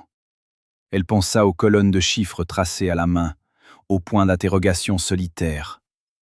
Elle pensa à toutes les fois où on lui avait dit que tout était normal, que les artistes avaient toujours des comptes compliqués, que la patience était la meilleure stratégie. Elle pensa aussi à cet homme disponible, toujours là au bon moment, qui savait calmer une inquiétude avec une phrase. Et elle se demanda combien de phrases avaient été nécessaires pour que des années de revenus prennent un autre chemin que celui du foyer. La demande formelle fut envoyée. Les parties concernées reçurent les courriers de l'avocat. Et là, quelque chose de prévisible se produisit. Certains répondirent avec des documents partiels, d'autres avec des explications qui soulevaient de nouvelles questions, et l'un des intermédiaires identifiés dans le rapport ne répondit pas du tout dans les délais impartis. Ce silence partiel était, à sa façon, une information. Dans les affaires financières, ceux qui n'ont rien à cacher répondent vite. Ceux qui ont quelque chose à organiser prennent le temps qu'il faut. Pendant ce temps, la légende de Roger continuait de vivre sa vie propre, indifférente aux courriers d'avocats. Les radios diffusaient ses chansons. Les théâtres continuaient de programmer Le Grand Fleuve. Des gens qui ne savaient rien de tout cela achetaient des billets, s'asseyaient dans le noir et laissaient la musique de Roger les emporter vers quelque chose de plus simple que la réalité. C'est peut-être la cruauté la plus silencieuse de cette histoire.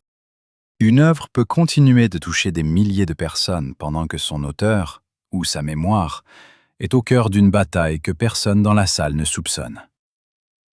La heure survit à tout, y compris à ceux qui en tirent profit sans en avoir créé une seule note. Qui, parmi ceux qui applaudissaient encore Le Grand Fleuve dans ces années-là, aurait pu imaginer que les droits de cette même œuvre faisaient l'objet d'une demande d'audit envoyée par la veuve de son auteur? L'homme que plusieurs témoins décrivent comme le plus proche de Roger dans les dernières années de sa vie professionnelle avait une qualité rare dans les milieux du spectacle. Il savait écouter.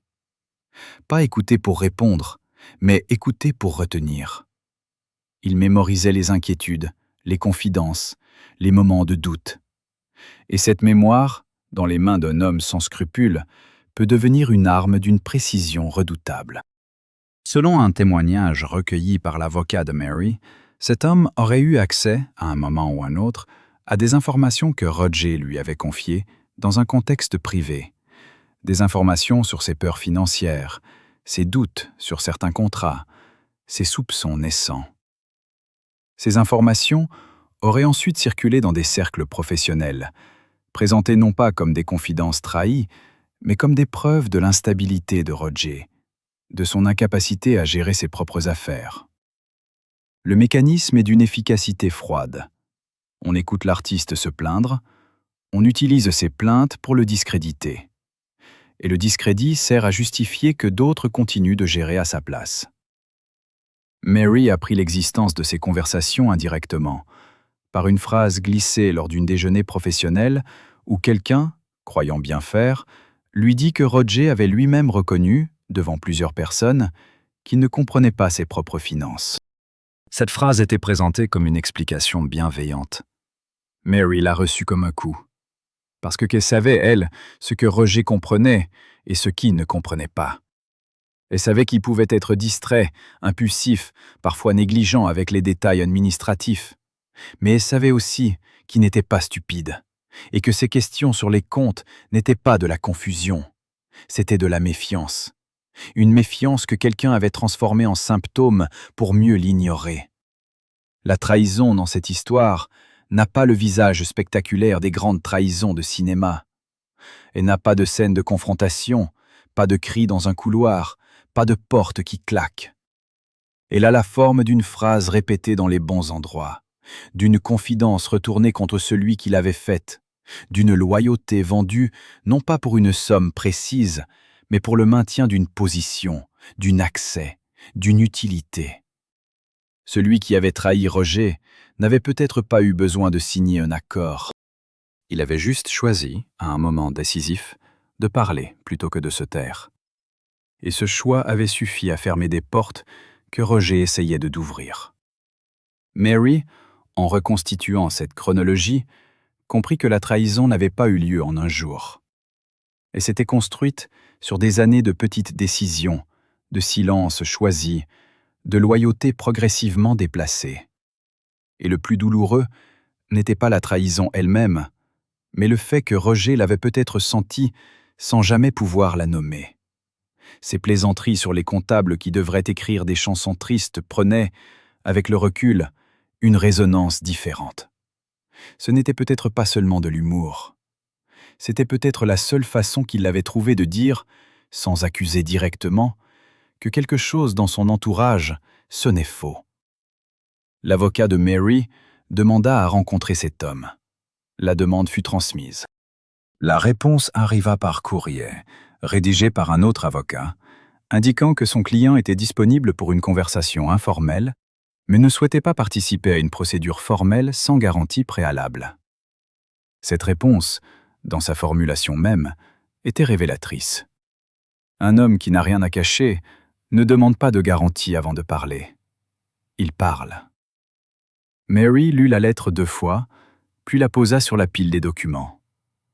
Elle ne dit rien pendant un long moment. Puis elle demanda à son avocat combien de temps une telle procédure pouvait durer. Il lui répondit honnêtement, des années peut-être. Les affaires de droits d'auteur, de sociétés intermédiaires, de comptes offshore sont parmi les plus longues et les plus coûteuses du droit civil. Les parties adverses ont tout intérêt à allonger les délais, car le temps use les plaignants et efface les traces. Mary hocha la tête. Elle avait compris depuis longtemps que cette bataille ne ressemblerait pas à un film. Il n'y aurait pas de révélation soudaine dans une salle d'audience, pas de documents décisifs sortis d'une mallette au dernier moment. Il y aurait des mois de courriers, des demandes de pièces, des réponses incomplètes, des délais, des contre-demandes. Mais elle avait aussi compris quelque chose que les hommes qui comptaient sur sa fatigue n'avaient peut-être pas mesuré. Elle avait tenu une maison, géré une vie, soutenu un génie imprévisible pendant des années. Elle savait attendre.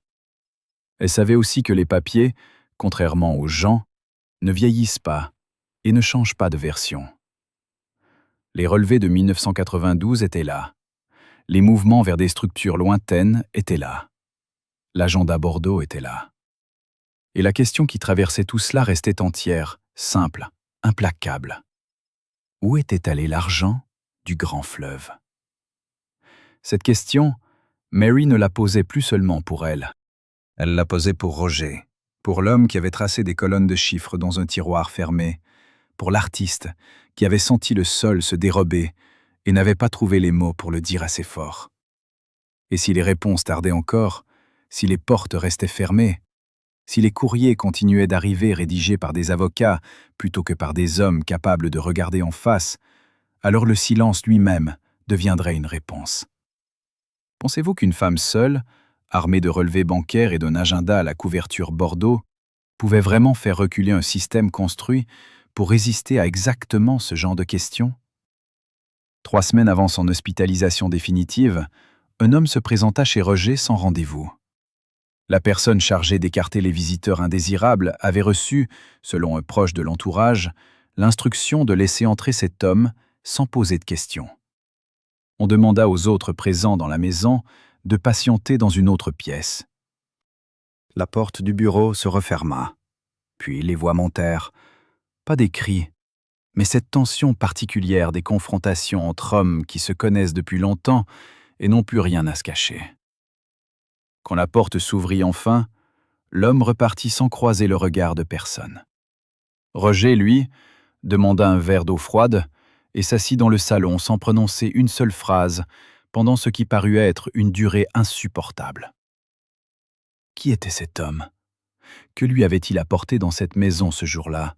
Et pourquoi Roger, qui savait transformer le silence le plus pesant en plaisanterie, n'avait-il pu trouver la moindre phrase ce soir-là? Ceux qui se trouvaient dans la maison ce jour-là ne s'accordent pas tous sur les mêmes détails, c'est normal. La mémoire arrange les scènes selon ce qu'elle veut retenir. Mais plusieurs éléments reviennent de manière convergente dans les récits recueillis ultérieurement.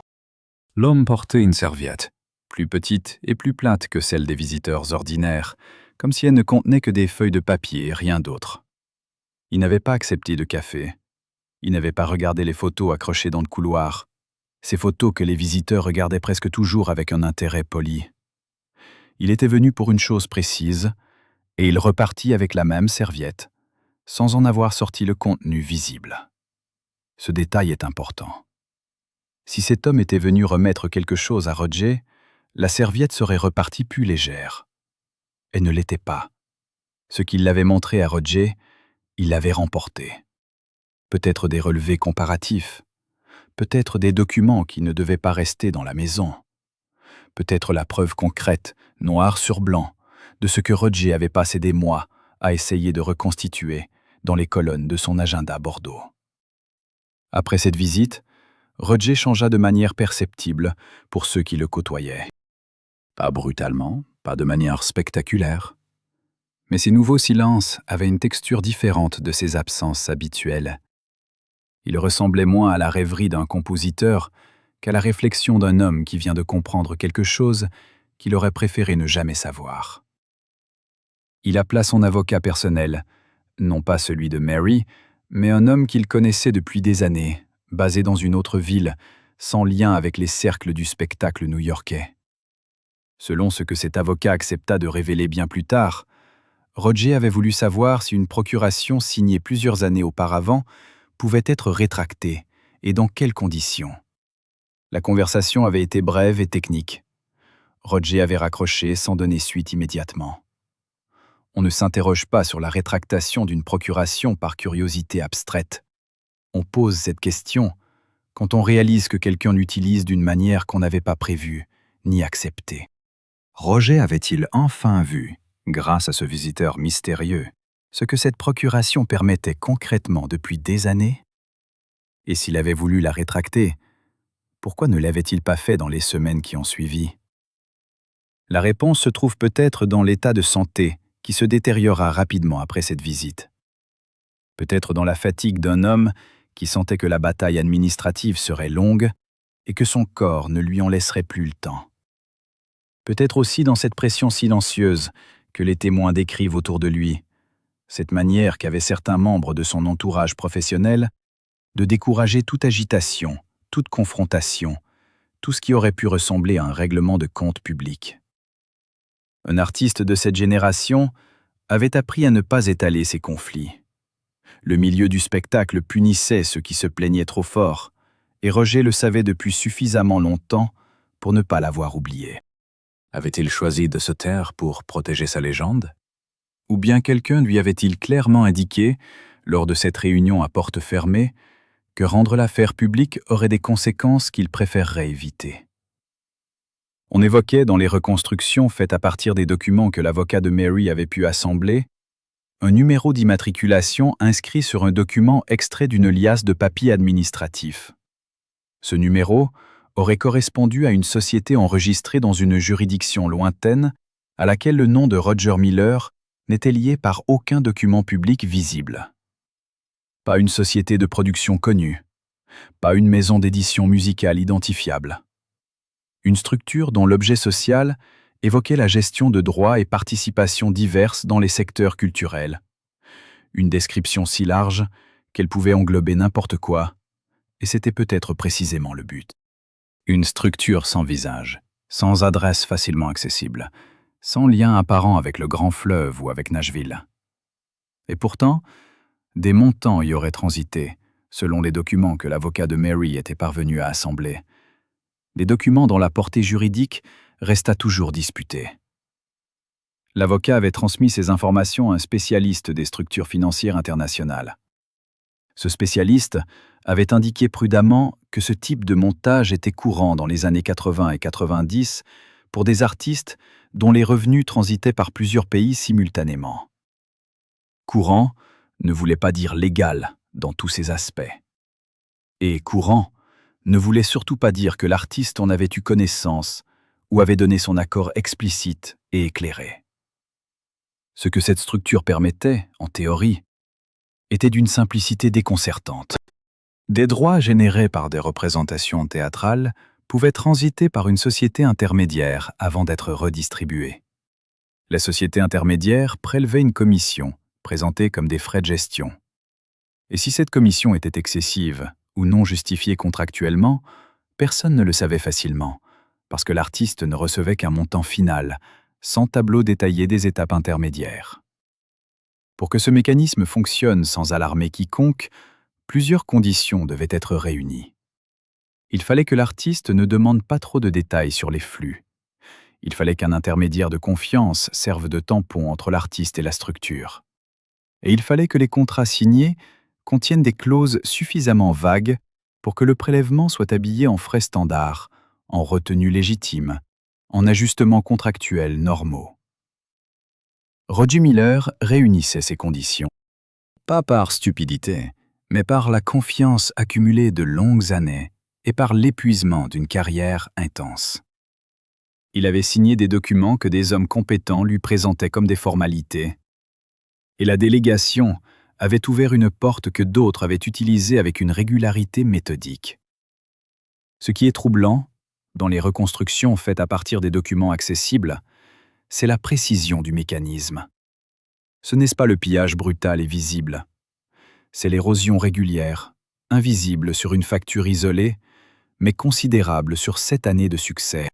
Si chaque versement mensuel lié au grand fleuve était amputé d'une fraction significative avant même d'atteindre le compte personnel de Roger, et si cette fraction était multipliée par les mois écoulés entre 1985 et 1992, les sommes en question pouvaient représenter plusieurs centaines de milliers de dollars prélevés sur l'œuvre d'un homme qui avait grandi dans la pauvreté, et dont personne, à ce jour, ne sait avec certitude dans quel état se trouvaient vraiment les comptes à la fin.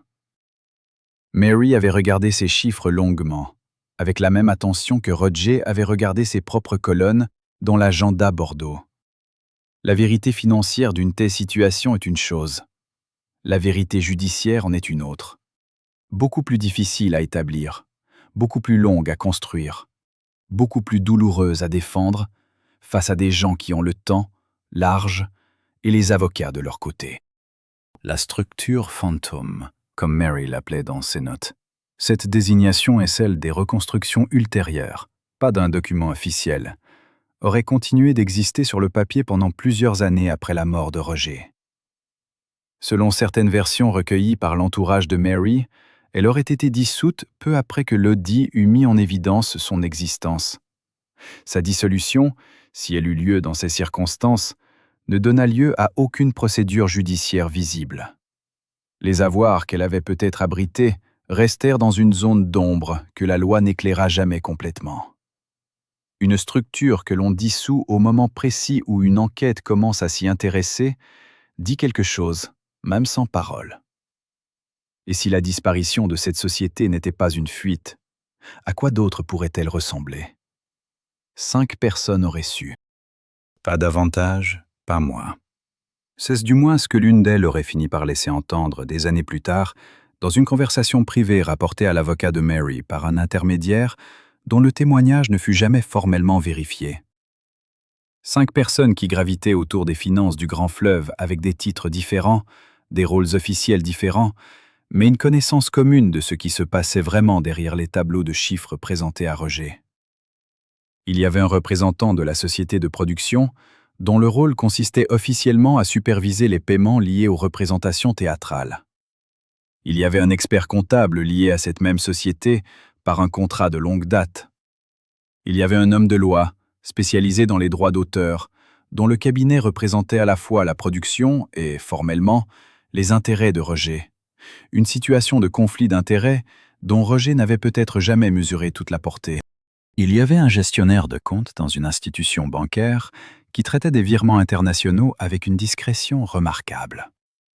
Et il y avait un 5e homme, celui dont le nom n'apparaissait dans aucun document officiel, mais dont la présence se devinait dans les espaces entre les clauses, dans les délais inexplicables, dans les décisions que personne ne semblait avoir prises, mais que tout le monde avait acceptées. Ce 5e homme était le conseiller de l'ombre, que les témoignages précédents avaient dessiné en silhouette. Non pas un inconnu sorti de nulle part, mais quelqu'un que Roger avait connu avant le succès. Quelqu'un qui avait été là quand rien n'était encore gagné, et qui avait utilisé cette ancienneté pour se rendre d'abord indispensable, puis invisible. L'ancienneté, dans les relations de pouvoir entre artistes et gestionnaires, est une arme redoutable. Elle permet de dire « Je te connais mieux que quiconque, je sais ce dont tu as besoin. Tu peux me faire confiance comme tu ne peux faire confiance à personne d'autre. » Et si cette confiance est trahie, la trahison est d'autant plus difficile à accepter qu'elle vient de si loin, de si profond dans l'histoire commune. Roger avait grandi dans un monde où la parole donnée valait un accord. Il avait construit ses relations professionnelles sur cette base, parfois à son détriment.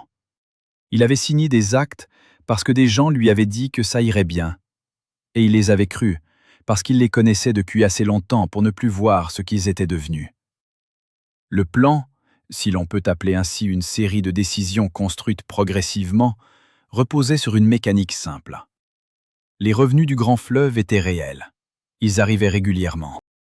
Mais entre leur source et le compte personnel de Roger, il traversait assez d'étapes pour que chaque étape prélève discrètement sa part. Et ces parts, additionnées sur 7 années, représentaient une fraction du total que Roger n'a probablement jamais vu. La clé du système était le silence des 5. Un silence qui n'avait pas besoin d'être négocié explicitement, car chacun avait ses propres raisons de ne pas parler. Le représentant de la production ne voulait pas de scandale autour d'une œuvre à succès. L'expert comptable avait signé des documents dont la conformité pouvait être questionnée. L'homme de loi se trouvait dans une situation de conflit d'intérêts que sa déontologie professionnelle ne pouvait pas facilement défendre. Le gestionnaire de compte préférait la discrétion à la transparence. Et le 5e homme avait trop à perdre pour que la vérité soit jamais dans son intérêt. C'est finalement l'un des 5 qui parla. Pas pour confesser, pas par remords soudain, mais parce que les intérêts du groupe s'étaient fracturés autour d'une question de part. L'une des personnes impliquées aurait reçu moins que ce qui lui avait été promis dans l'arrangement implicite. Et quand les solidarités se brisent sur une déception d'argent, les langues se délient, parfois dans des directions inattendues. Ce n'était pas un grand aveu. C'était une phrase glissée dans une conversation, rapportée ensuite de main en main jusqu'à l'avocat de Mary.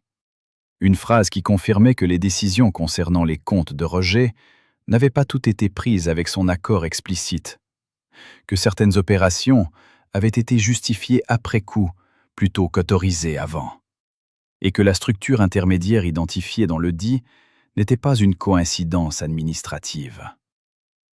Cette phrase ne suffit pas à gagner un procès, mais elle suffit à confirmer ce que Mary avait senti depuis le premier relevé bancaire qu'elle avait tenu entre ses mains. L'argent du grand fleuve n'avait pas simplement disparu dans la complexité des affaires. Il avait été guidé, méthodiquement, vers des destinations que Roger n'avait pas choisies, par des gens qu'il avait appelés ses amis. Et si Roger avait voulu partir avec la certitude que Mary serait protégée par l'héritage de son travail, qu'est-ce que ceux qui lui souriaient dans les coulisses ont fait de cette certitude-là? Les années qui suivirent la mort de Roger ne ressemblèrent pas à la résolution claire que l'on trouve dans les histoires bien construites. Elles ressemblèrent davantage à ce que la vie réserve le plus souvent aux justes, qui se battent seuls contre des systèmes bien établis.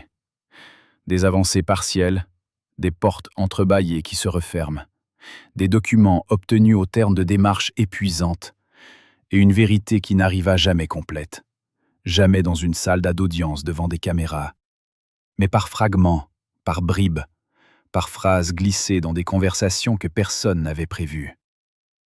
Mary obtint certaines clarifications. Des montants furent reconnus comme mal calculés. Des frais furent qualifiés d'excessifs par rapport aux normes contractuelles. Des structures intermédiaires furent dissoutes sans explication publique. Ces concessions silencieuses, obtenues par la pression de l'audit et les courriers de l'avocat, étaient elles-mêmes une forme d'aveu. On ne concède pas ce qui est juste, on concède ce qui risque d'être exposé. Mais ces concessions ne restituèrent qu'une fraction de ce que les calculs estimaient avoir été prélevés au fil des années. Le 5e homme continua de vivre dans le même monde professionnel qui avait entouré Roger. Il n'y eut aucune procédure judiciaire à son nom. Aucune enquête officielle ne l'identifia publiquement. Il prit de l'âge dans une discrétion qui n'avait jamais été mise en défaut. Ses activités professionnelles se réduisirent naturellement, comme se réduisent toutes les activités lorsque le temps fait son œuvre.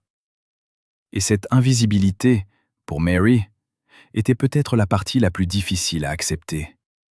Non pas parce qu'elle voulait une vengeance spectaculaire, mais parce qu'elle avait voulu une reconnaissance. La reconnaissance que ce qui s'était passé était réel, documenté, injuste, et que quelqu'un en portait la responsabilité. L'agenda Bordeaux de Roger, lui, ne disparut pas. Mary le conserva. Elle le feuilleta parfois, dans les années qui suivirent, et ces pages aux chiffres griffonnés lui semblèrent chaque fois à la fois une accusation et un adieu. Roger avait su. Il avait compté. Il avait essayé de comprendre, seul, tard le soir, pendant que d'autres dormaient ou riaient dans des réceptions où son nom circulait comme une monnaie. L'agenda était la preuve la plus intime de sa lucidité, et aussi la preuve la plus douloureuse de son isolement face à des gens qui avaient transformé sa confiance en instrument. Le grand fleuve continue de couler.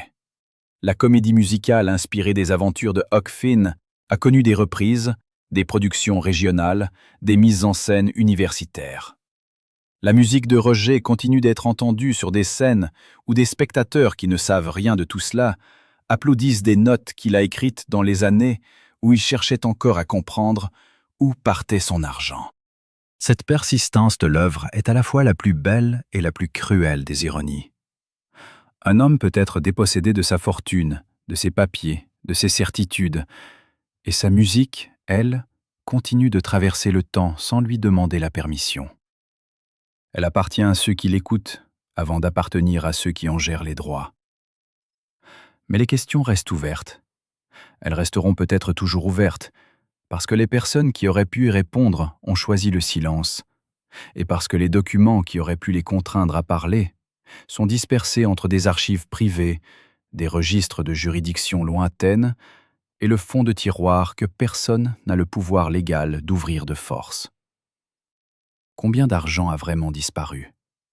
Qui en a bénéficié précisément et dans quelle proportion? Le cinquième homme a-t-il agi seul ou avec la complicité active de personnes que Roger aurait reconnues? Ces questions appartiennent désormais à l'histoire de Roger Miller. Non pas à la légende brillante et amusante que le public aime entretenir, mais à la partie de cette histoire que la légende préfère ignorer. Amis, que pensez-vous de Roger Miller? Était-il une victime de son propre entourage, de gens qu'il avait appelés ses amis et qui ont utilisé sa confiance comme une porte ouverte sur sa fortune? Ou bien la célébrité lui a-t-elle simplement joué le tour qu'elle joue à tous ceux qui lui font trop confiance et oublient de vérifier ce qu'on fait en leur nom? Écrivez-nous dans les commentaires. Nous voulons savoir si Roger était encore aimé dans votre ville, dans votre famille, dans les chansons qui ont accompagné votre jeunesse. Si cette histoire vous a touché, si elle vous a mis en colère, si elle vous a rappelé d'autres artistes que vous avez vus traiter de la même façon, tout cela a de la valeur, et nous lisons chacun de vos messages. Likez pour que la vérité circule un peu plus loin, et abonnez-vous pour ne pas manquer les histoires que le monde officiel préfère garder dans ses tiroirs fermés à clé.